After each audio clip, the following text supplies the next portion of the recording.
We are 2 games into season number 3, and today we have a very big episode. Tyrell Harvin in the offseason was revealed to be Superstar X Factor.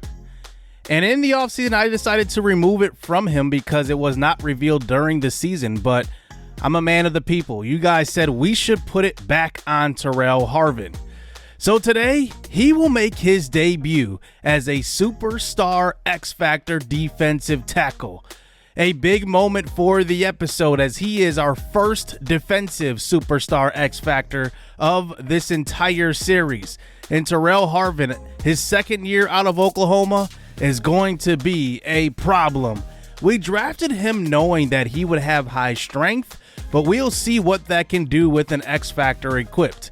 Now, he is only 75 overall, which means he only has literally one Superstar X Factor he can equip and one Superstar ability he can equip. So very, very basic, but he is ready to wreak havoc. Marvin Mims Jr. gets an upgrade before this episode, and he is very, very good and is developing really, really well. He is the number 20th ranked receiver as far as ratings go in the league. He has been developing pretty nicely now in his 3rd season. Now, defensively, we have a couple of young players who we're going to be looking to develop this year, including Alani Rutherford, our 2nd round draft pick out of USC. He's got 84 man coverage, and he looks actually pretty decent through the first couple of games. But I'm still waiting for Nick Woods, who was our first draft pick in season 2, to really show himself on the football field. He is superstar development. He hasn't had a sack yet. Then there's Anthony Bishop, who is now entering his 3rd season. He started out as an undrafted rookie, and he looks pretty good. As far as his development goes, he started, I believe, at a 66 overall. Now he's at a 75. And I want to reveal the undrafted rookies here for season 3. Now, I did not modify any ratings. I just did some renaming and changed some faces around. So here is the reveal. Johnny Coupet Jr. will be one of the top-rated defensive guys in this undrafted class. And he will back up Christian Barmore, but he will get a chance to play today because Barmore is hurt for one more game. The guy we highlighted before the season started ends up being Trey Battle Jr. And why was he such a big deal? He's got 99 speed and 99 acceleration. He was undrafted, and we scooped him up, and he will have some type of impact on the team. I just don't know how I'm going to use him just yet. Now, in the 7th round of our first draft, we drafted a fullback, but we found an undrafted one, Owen Hayes Jr., who was actually top 10 in ratings for fullbacks in the game. So that's an undrafted fullback that we already get that's a top 10 at his position. Offensive linemen are kind of hard to find. Pua Kakua Jr. is going to be our first one. Mike McDaniels Jr. is going to be the second one. And I would say out of all of these guys, they are going to be backing up the starters. So if a starter gets injured, especially in the case of, let's just say, David Bakhtiari, who's gotten hurt every single game, there's a chance one of these guys can play. The last offensive lineman we have is Ryan Lee Jr., who is not that good, but like I said, could play in case of an injury. And then there's Kyron Tucson Jr., who is 90 strength as a defensive end, which is one of the highest I saw of undrafted free agents. But all of these guys will get a chance to play at some point, more than likely, because they are all on the opening roster, or the active roster, I should say. So today we take on the 2-0 Cleveland Browns, led by Deshaun Watson and a very young receiving core. Watson's threw 3 touchdowns through 2 games. He is star development, and he's off to a pretty good start here in season number 3. Nick Chubb's got 5 touchdowns on the ground, and I didn't notice this, but he is like the best running back in football pretty much. Look at the last few years. Now, he's had great seasons as far as yardage go, but the last 2 years, 15 touchdowns each. I mean, he is a touchdown machine, and we'll look to contain him today, and he does have that wrecking ball Superstar X Factor ability. I mentioned their young receiving core. They are led by Calvin Stein, who is 72 overall, Barry Sullivan, who is 82 overall. Both of these guys are within the first 2 years of their NFL career. Sullivan is superstar Dev, and he looks actually pretty good. And then they have Josh Angulo, who is a rookie tight end out of Florida. He is their starting tight end, so he will get the ball quite a bit, as he's been one of the favorite targets of Watson. But we know the Browns have a great defense, and it's led by Myles Garrett. We're going to have to contain him somehow. Remember, we've had issues blocking with Terrence Steele, so Myles Garrett is going to be a problem, especially if he lines up over Terrence Steele today. So here we go. We are on the road in Cleveland. Let's see if we can pull one out here. Let's get this game underway, as Houston looks to get their second win in a row here in Season 3. Here is Jesse Fisher Jr., the second-year pro, and he will take it across the 25, and out comes Keon Carter here in his third start of his career. And he has been up and down, but last episode we saw the best game so far of his career, and we'll see what he can do today. So here's the first play of the game. This is J-Ron McAllister getting the carry, and remember that we are going to be missing Antonio Gibson for the second straight week. He was hurt in game 1, and then right on cue, David Bakhtiari is hurt on the first play. You've got to be kidding me. So in comes Schilling at left tackle. He is a young second-year left tackle, and we'll see if he can hold up today versus very tough defensive line. 3rd and 1, carry to the left side. It's a tackle in the backfield, and that's going to be McGuire who gets there, and it's a 3 and out already, and David Bakhtiari is going to be out for the game. You got to be kidding me.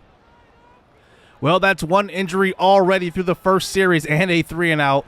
Here is Deshaun Watson out on the field, and he throws to the right side. That's caught by his rookie receiver, Stein, and he picks up a gain of 7. Stein will play in the slot quite a bit. Here is pressure right away. It's a sack. It's Dave Washington. He leads our team in sacks so far. He was Rookie of the Year last year with 7.5, and he gets another one. 3rd and 9, throw to left side. That's the tight end Angulo, and the rookie out of Florida will pick up the first down. Now remember, we drafted a rookie out of Florida in Callum McDermott in Season 1. His teammate Angulo, he's playing against him today. Here's a quick throw across the middle. It's Stein again, and he picks up about a gain of 9. We need to add this pressure, put this pressure on Watson. Due to this young receiving core, I think we can definitely take advantage of our defensive backs. Here's a quick throw once again. It's Stein. He's got another catch, and it looks like we're going to have to start highlighting him. So here is Watson, handoff. Nick Chubb, he's got space, and he's tripped up from behind by Washington, but a gain of 9 on his first carry. They are across the 50. Handoff. Chubb stopped in the backfield. It's Terrell Harvin, his first tackle for loss as an X factor. He's going to be a problem here as we develop him more. He's going to be very good. We already know he's good at stopping the run, but if we get that pass rush up, he's going to really, really be a problem next to Christian Barmore. His X factor is actually highlighted after that play. Here's a 3rd and 2 throw. It's Angulo again. Another first down this long Cleveland Browns drive here to open the game, as they're now outside of field goal range. Quick throw to the right side. Nick Chubb breaks the tackle down the sideline inside the 10, and he's tackled at the 7. Well, this Browns offense is moving the ball quite well on this one. And now here we are inside the 10. Play action fake. Throw to the end zone. Incomplete. And that is Bryce Hall there on the coverage. Now it's going to be a 3rd and goal at the 7 again. Throw to left side. Sidney Brown's there. He doesn't make a play on the ball, but instead knocks it away. I thought he could have had the interception on that one. So a long drive amounts to 3 points here for the Browns. Here is Willie Wayne Jr. with a carry, and that one will be a first down run, a gain of 16, but it's going to be brought back on a hold. It's Batonio who gets called for that one. It's going to bring it to a 2nd and very long. J-Ron McAllister in the backfield. Throw across the middle. It's Jesse Fisher Jr. for the first down. Keon Carter finds the small 5'9" receiver, and he gets about 24 yards. So 1st and 10 now. Here's McAllister with the carry up the middle. He's pushed forward, and that's a pretty good run versus a very good defensive front. 2 minutes to go here in the first. Another stretch play. McAllister finds the space and picks up the first down to about the 45. Remember, Mark Schilling is in there at left tackle, and we've run to his side a couple of times away from Myles Garrett. Here's a throw across the middle. That's going to be caught. It's Jesse Fisher Jr. He gets it again for a first down, and now we're inside of field goal range. A good second drive here for the offense. Here is a throw to left side, and that's going to be out of the reach of our rookie receiver. That's Quincy Hall, bringing it to a 2nd and 10 stretch play to the right side. McAllister trying to find some space, and he only gets 2. And now Sean Harris is shaken up. He was our 2nd-round pick back in Season 1's draft, and he has to come out of the game. So in comes Ryan Lee Jr. at center. Here, a 3rd and 8. And right away, pressure on the left side. And Ryan Lee Jr., I think, may have blown that block. He was supposed to help out Joel Petonio, and it pays dividends right away for the Cleveland defense. So a 3-3 game here early on. Here's Nick Chubb with a tough run, throwing off Sidney Brown and picking up a first down. And that's an angry run right there. He gets to about the 49-yard line. So here is Watson now. Can we get some pressure? Throw deep across the middle. That's caught. It's going to be Bryce Hall in coverage. And now the Cleveland Browns are threatening to score once again. And now it's 1st and 10 again at the 20. Handoff, a wide open hole for Nick Chubb. What is going on with the run defense this year? He gets all the way inside the 5, and it's goal to go. It looks like this defense is definitely missing Christian Barmore on the defensive line. Here's a throw to the end zone. This one's caught. Both feet in bounds. Calvin Stein for the touchdown. 6 catches already for Calvin Stein. And it's 10-3 here for the Browns. So here we go back on offense here. Play action fake. Cross, throws deep. One-on-one for the rookie battle. We tried to test out that 99 speed. It's incomplete. Quick throw on 2nd and 10. It's a back shoulder.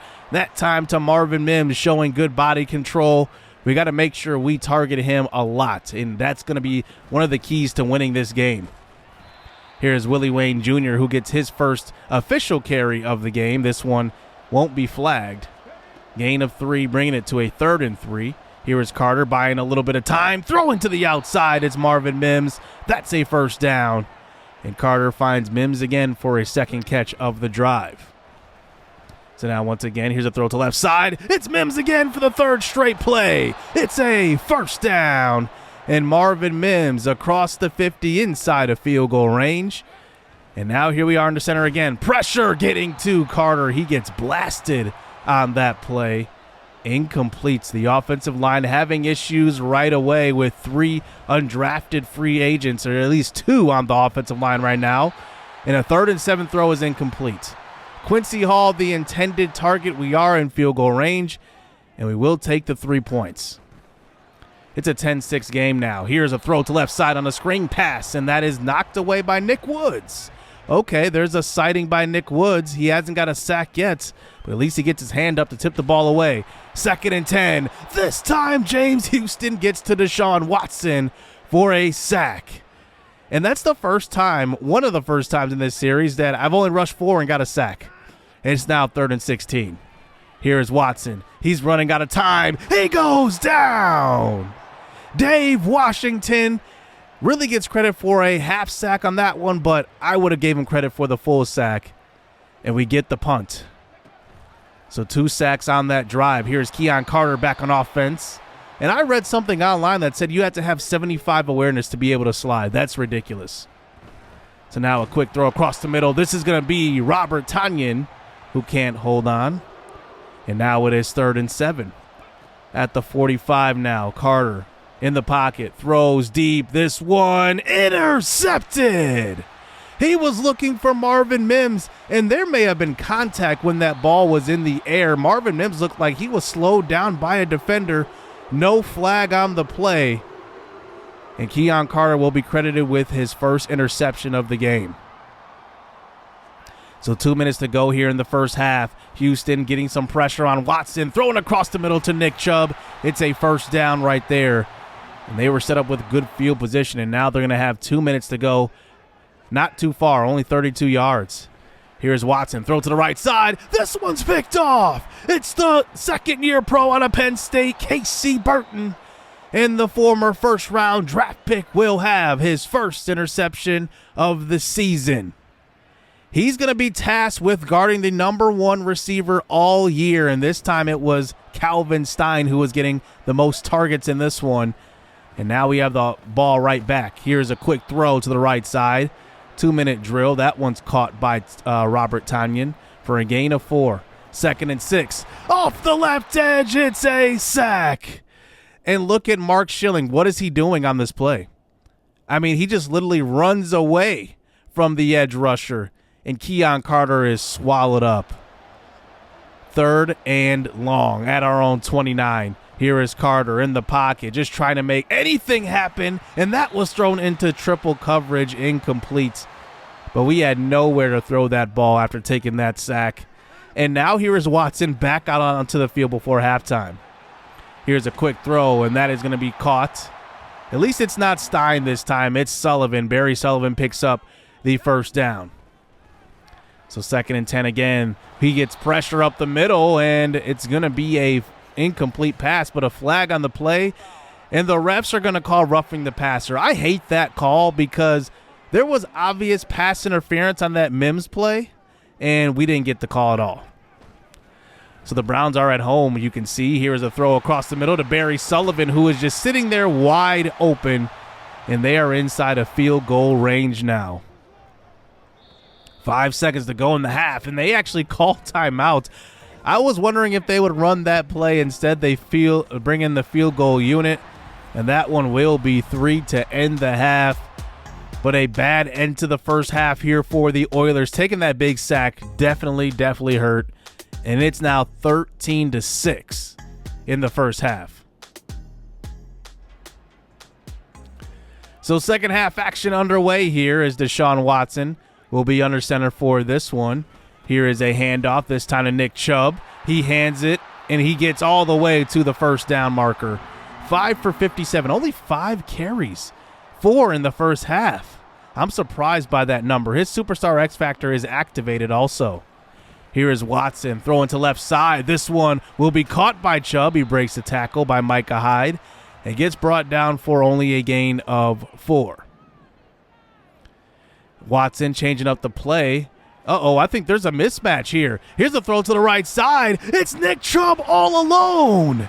It's a walk-in touchdown. Watson changed the play, and nobody went with Nick Chubb. He was just wide open all alone, and Watson is aware and makes the throw. It's now a 2-score game here for the Cleveland Browns, a breakdown in coverage. Here's Carter under center, and he will be hit on that throw. The pressure has been there pretty much the last 3 drives. Ever since Bakhtiari and Sean Harris both got injured, it's kind of been downhill from there. Here is McAllister, handoff, and we can't run the ball either. 3rd and 10. This time, Carter steps up, throws to Mims, who can't hold on, and it's going to be a 3-and-out here for the offense. Our defense is kind of gassed a little bit. They've been on the field quite a bit today.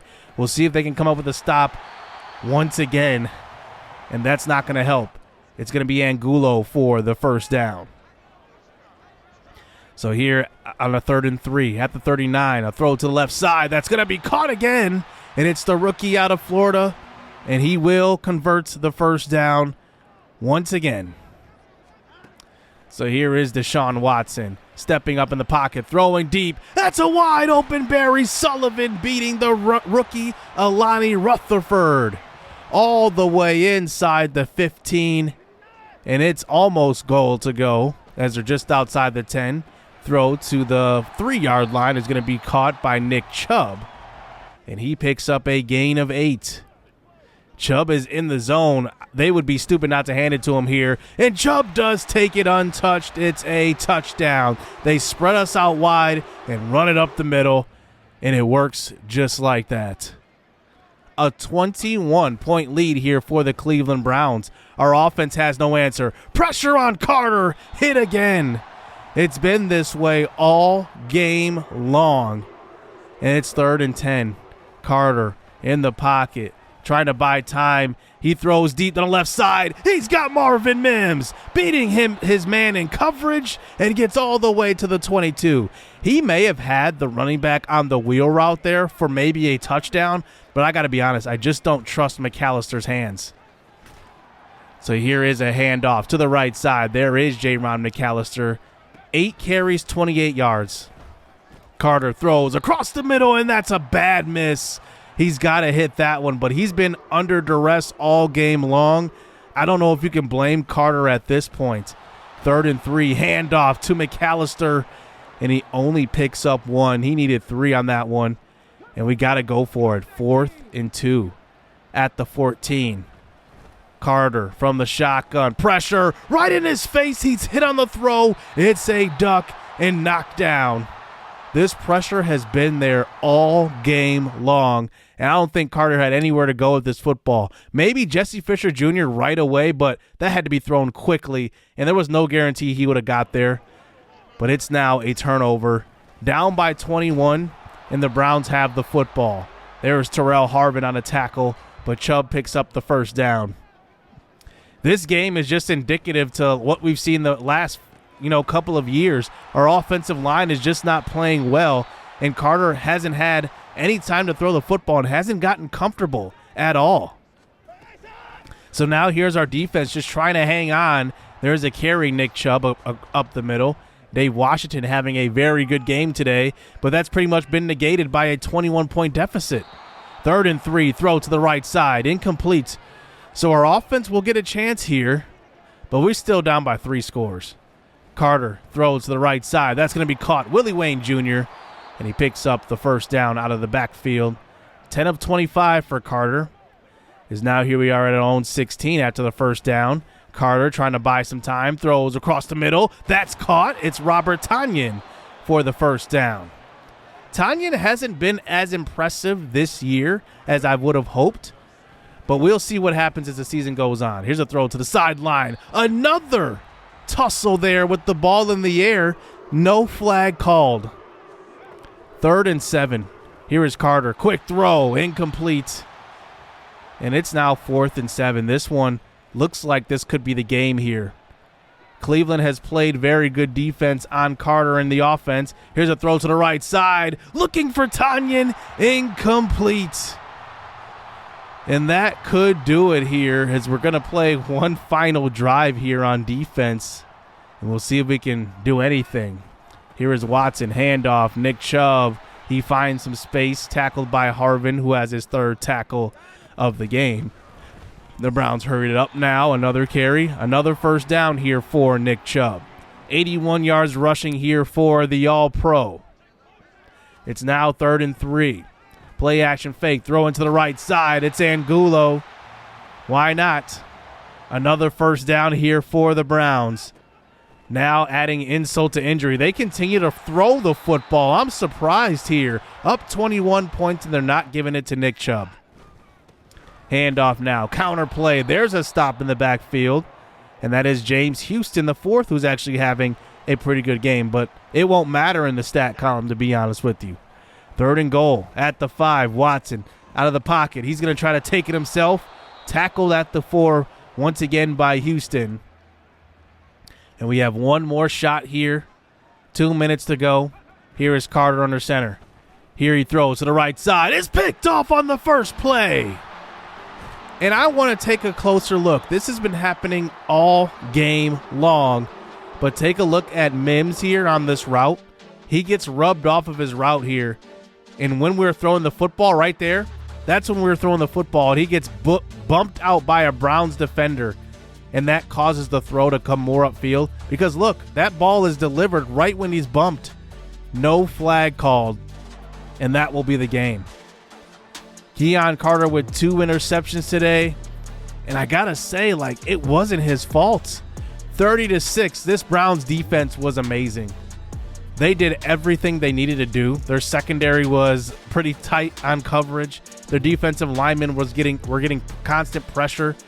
They obviously benefited from Bakhtiari and Sean Harris going out, but still, they dominated. It wasn't even close. Our offensive line was nowhere to be found in this one, and we couldn't even score. I don't know if this is the first game we haven't scored a touchdown, but it might be.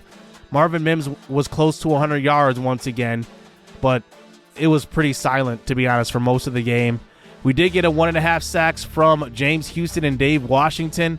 Terrell Harvin actually was pretty disruptive today, but it wasn't enough. Like, it just wasn't enough. Our defense, I think, played well enough to win that game. Even though we gave up 30 points, I think we played well enough to win that game, but their defense just shut us down in every single way.